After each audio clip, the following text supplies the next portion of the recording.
Bismillahirrahmanirrahim. Assalamualaikum warahmatullahi wabarakatuh. Alhamdulillahirabbil alamin. Allahumma shalli ala sayyidina Muhammad wa ala ali sayyidina Muhammad. Sahabat-sahabat sekalian, dalam video saya kali ini saya akan melanjutkan pembahasan tentang bahayanya orang-orang yang berpaham Wahabi apabila dibiarkan terus berkembang di negara kita. Adapun bahayanya itu, diantaranya yang pertama, kita dididik untuk menjauhkan diri dari golongan Ahlus Sunnah wal Jamaah. Kemudian yang kedua, kita dididik untuk tidak menghormati orang lain yang tidak sepaham dengan mereka. Yang ketiga, kita dididik untuk terbiasa melihat aib dan keburukan orang lain.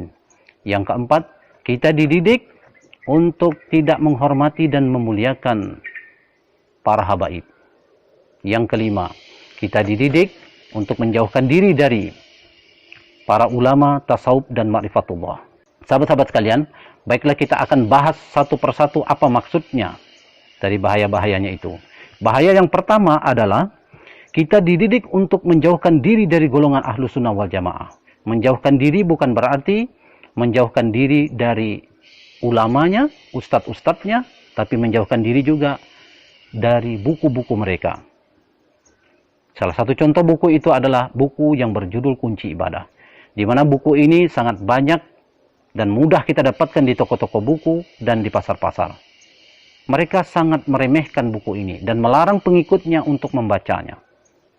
Tanpa kita sadari, kita dalam masalah kecil seperti ini, kita telah dijauhkan dari para ulama Ahlus Sunnah wal Jamaah. Jika kita dan anak-anak keturunan kita sudah masuk dalam paham mereka, maka pasti kita akan jauh ketinggalan dalam ilmu agama. Jika sejak kecil anak-anak kita sudah masuk dalam paham itu, pasti mereka akan takut membaca buku-buku orang-orang Ahlus Sunnah wal Jamaah. Seperti buku-buku yang berisikan doa-doa. Saking takutnya mereka terhadap sesuatu yang bid'ah, sampai-sampai banyak di antara mereka yang tidak hafal doa selamat. Kenapa? Karena mereka anggap bentuk dan susunan doa selamat yang kita baca selama ini pun mereka anggap bid'ah. Kalau Anda tidak percaya dengan apa yang saya sampaikan, silakan Anda coba pengikutnya itu satu persatu. Silakan dites. Pasti banyak di antara mereka yang tidak hafal doa selamat. Kecuali jika mereka pernah menjadi pengikut Ahlus Sunnah wal Jamaah. Itulah bahaya yang pertama. Kemudian bahaya yang kedua, kita dididik untuk tidak menghormati orang lain yang tidak sepaham dengan mereka, meskipun itu orang tua kandung sendiri. Jadi jangan heran jika ada anak kita yang masih kecil, yang masih SD, sudah berani memprotes orang tua, berani memprotes para ulama Ahlus Sunnah wal Jamaah. Tanpa kita sadari sebenarnya mereka telah merusak otak anak-anak kita. Karena belum waktunya mereka diajak untuk memikirkan masalah hilafiyah ini bid'ah dan itu bid'ah. Kemudian letak kebusukan ajaran mereka yang lain adalah kenapa yang diajak lebih banyak anak-anak dan orang-orang awam yang tidak mengerti ilmu agama. Kenapa bukan orang-orang dewasa dan orang-orang alim yang mereka ajak? Oh, ternyata kalau orang-orang dewasa dan orang-orang alim yang mereka ajak bisa membantah dan bisa melawan. Tapi kalau anak-anak dan orang-orang awam yang tidak mengerti ilmu agama, mereka taunya hanya ikut saja apa yang mereka katakan. Maka mulai dari sekarang, setiap anak-anak kita pulang sekolah, baik yang masih SD, SMP, SMA, atau perguruan tinggi, perhatikan gerak-gerik mereka ketika di rumah. Jangan-jangan mereka sudah dimasuki ajaran-ajaran sesat dari guru-guru mereka yang berpaham Wahabi.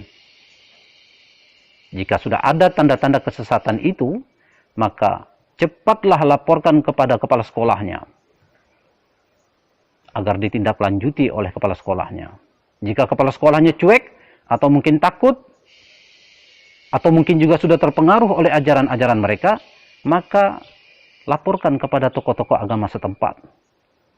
Tapi jika tokoh-tokoh agama setempat juga cuek, atau mungkin takut, atau mungkin juga sudah terpengaruh oleh ajaran-ajaran mereka, maka coba Anda laporkan kepada mantan Wahabi. Orang yang pernah mengikuti ajaran mereka. Kenapa? Karena orang Wahabi ini, karena mantan Wahabi inilah yang tahu bagaimana cara menghadapi mereka. Jangankan untuk membantah pendapat mereka, sebelum mereka bersuara, mantan Wahabi ini sudah tahu apa isi dalam otak kepala mereka. Sahabat-sahabat sekalian, itulah bedanya kalau mantan Wahabi dan bukan mantan Wahabi. Kemudian bahaya yang ketiga, yaitu adalah kita dididik untuk terbiasa melihat keburukan orang lain, meskipun mulut mereka tidak menyalahkan perbuatan orang-orang Ahlussunnah wal Jamaah secara langsung, tapi sebenarnya hati dan pikiran mereka selalu menghujat, menghina, dan menyalahkan perbuatan orang-orang Ahlussunnah wal Jamaah. Jadi dalam diam hati dan pikiran mereka telah dididik untuk sibuk melihat aib dan keburukan orang lain, tapi lupa melihat aib dan keburukan diri mereka sendiri. Setiap gerak-gerik mereka dalam kehidupan ini selalu dihinggapi perasaan takut berbuat sesuatu, karena menurut mereka di zaman ini sudah terlalu banyak perbuatan-perbuatan bid'ah. Sahabat-sahabat sekalian, kemudian bahaya yang keempat adalah kita dididik untuk tidak menghormati dan memuliakan para habaib zuriat Rasulullah SAW. Meskipun mulut mereka mengatakan cinta kepada Nabi, tapi coba perhatikan perilaku mereka saat bertemu dengan para habaib. Perhatikan tatapan mata mereka, perhatikan raut wajah mereka yang penuh dengan kebencian dan kesombongan terhadap para habaib. Mengapa mereka membenci para habaib? Karena mereka anggap para habaib ini adalah ahlul bid'ah, atau orang yang gemar berbuat bid'ah. Saya tidak percaya kalau orang-orang Wahabi ini mencintai Nabi. Sebab salah satu tanda orang yang mencintai Nabi itu bukan berarti hanya mengikuti perilaku Nabi seperti sholat, puasa, zakat, haji, dan lain-lain. Tapi mencintai Nabi juga ditandai dengan menghormati dan memuliakan para habaib zuriat Rasulullah SAW. Jika kita mencintai seseorang, meskipun orang itu telah tiada, jangankan fotonya, sandalnya pun akan kita simpan. Dan ini terbukti sampai saat ini, sandalnya Nabi itu masih tersimpan rapi. Itu sandalnya Nabi, benda mati, masih dihormati orang. Seharusnya, apalagi para habaib, anak cucu keturunannya yang mengalir darahnya di dalam tubuh mereka. Sahabat-sahabat sekalian, makanya saya tidak percaya bahwa orang-orang Wahabi itu mencintai Nabi. Kemudian bahaya mereka yang kelima, kita dididik untuk menjauhkan diri dari para ulama tasawuf dan ma'rifatullah. Mereka menghujat dan menyesatkan orang-orang tasawuf dan ma'rifatullah. Dan mereka mengatakan bahwa ilmu tasawuf itu bid'ah. Kenapa mereka mengatakan ilmu tasawuf itu bid'ah? Oh, ternyata ilmu tasawuf itulah yang dapat membongkar kebusukan-kebusukan hati mereka. Makanya mereka tidak suka dengan ilmu tasawuf itu. Apalagi di dalam ilmu tasawuf itu, kita dididik untuk berani jujur melihat jenis-jenis penyakit hati dan bagaimana cara mengobatinya. Sahabat-sahabat sekalian, jika kita sudah terjebak dalam paham itu, kemudian berniat ingin keluar dari paham itu atau ingin hijrah, maka itu sangat sulit dan sangatlah berat. Tapi tahukah Anda bagaimana cara mudah untuk bisa keluar dari paham itu? Cara mudahnya adalah dengan mempelajari ilmu tasawuf. Carilah orang-orang yang benar-benar ahli dalam ilmu tasawuf. Pelajarilah ilmu tasawuf dengan benar. Pelajarilah ilmu tasawuf dengan sabar. Pelajarilah ilmu tasawuf dengan sungguh-sungguh.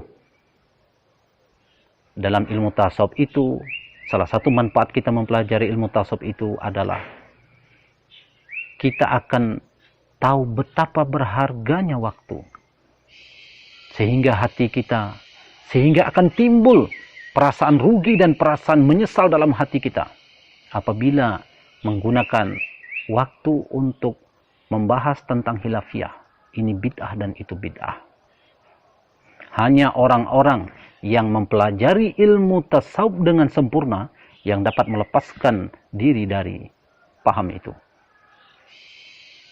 Sebab ada juga orang yang bisa keluar dari paham itu, tapi hati mereka masih bercampur dengan keraguan-raguan. Jika mereka beralasan dan menganggap bahwa belajar ilmu tasawuf itu hanya dapat membuat orang atau pengikutnya meninggalkan syariat, maka itu salah besar. Kenapa? Karena yang salah itu bukan ilmu tasawufnya. Yang salah itu adalah orangnya atau pelakunya yang memang dari awalnya sudah ada bibit-bibit senang memperturutkan hawa nafsu. Sedangkan ajaran-ajaran orang-orang Wahabi ini yang sangat senang menuduh orang lain berbuat bid'ah, itu memang dari awalnya ilmu mereka ini memang sudah salah, sudah sesat dan menyesatkan orang. Kalau ilmunya saja sudah salah, apalagi orang yang mempelajarinya, tentu lebih sesat lagi jalannya. Kalau orang tasawuf yang meninggalkan syariat itu bisa masuk ke dalam neraka jahanam karena perbuatan mereka yang meninggalkan syariat, berarti orang-orang yang berpaham Wahabi ini yang lebih pantas untuk masuk ke dalam neraka jahanam. Kenapa? Karena ketika dilaporkan kepada Rasulullah SAW bahwa ada seorang wanita yang sangat rajin beribadah, malamnya beribadah, siangnya puasa, tapi lisannya sering menyakiti tetangganya. Lalu apa kata Rasulullah?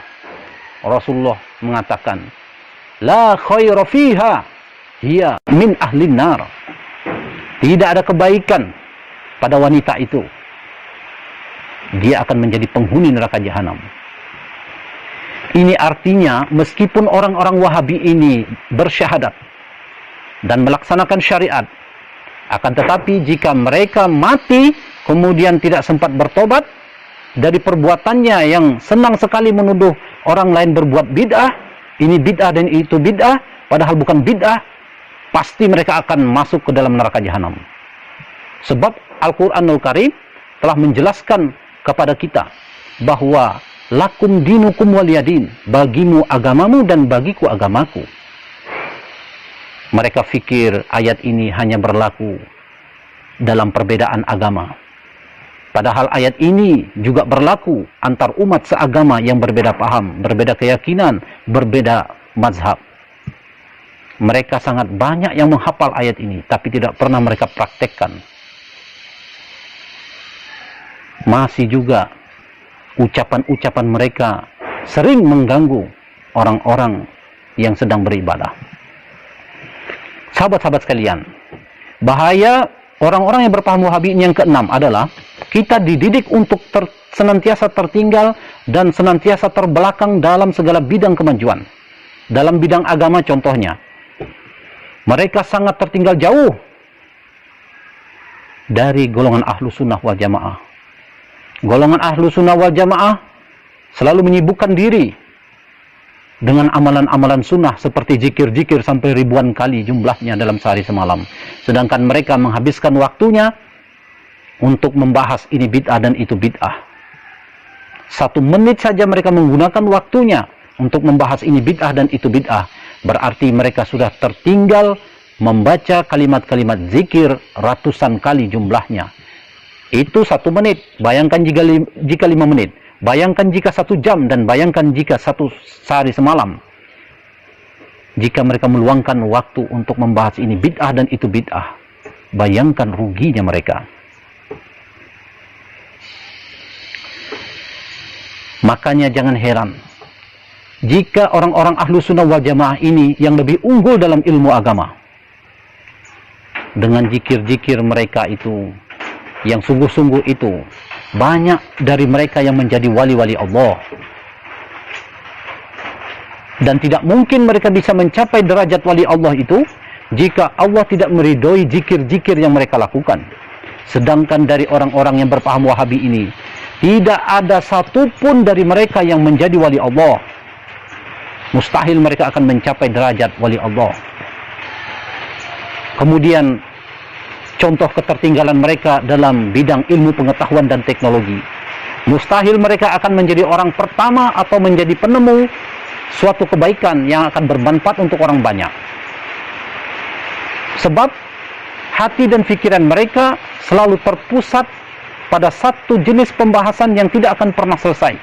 Padahal masalah khilafiyah itu akan mudah diselesaikan dalam waktu yang sangat singkat jika mereka mau memahami dan mempraktikkan satu prinsip yang sangat kuat, yaitu prinsip lakum dinukum waliyadin. Sahabat-sahabat sekalian, di saat suasana hati dan suasana pikiran mereka seperti ini, tanpa ada rasa malu, mereka mau menganggap bahwa diri mereka atau golongan mereka lah ahlu sunnah wal jamaah. Padahal mereka adalah golongan yang sangat tertipu dengan perasaannya. Saking hebatnya tingkat ketertipuan mereka, sampai-sampai membuat mereka tidak sadar bahwa hati mereka dipenuhi kotoran-kotoran dan penyakit-penyakit hati, sehingga mereka tidak dibimbing oleh Allah untuk bisa melihat kebenaran. Sahabat-sahabat sekalian, itulah beberapa bahayanya apabila paham Wahabi ini kita biarkan terus berkembang di negara kita. Maka dari itu kita harus berjuang, bangkit, melawan penyebaran paham mereka. Karena mereka inilah sebenar-benarnya penghambat kemajuan bangsa, baik dalam bidang agama maupun dalam bidang ilmu pengetahuan dan teknologi. Sahabat-sahabat sekalian, saya rasa apa yang telah saya sampaikan tentang bahayanya sudah cukup jelas untuk kita semua dan menjadi pelajaran bagi kita semua agar kita selalu waspada dan menjaga anggota keluarga kita dari penyebaran paham mereka.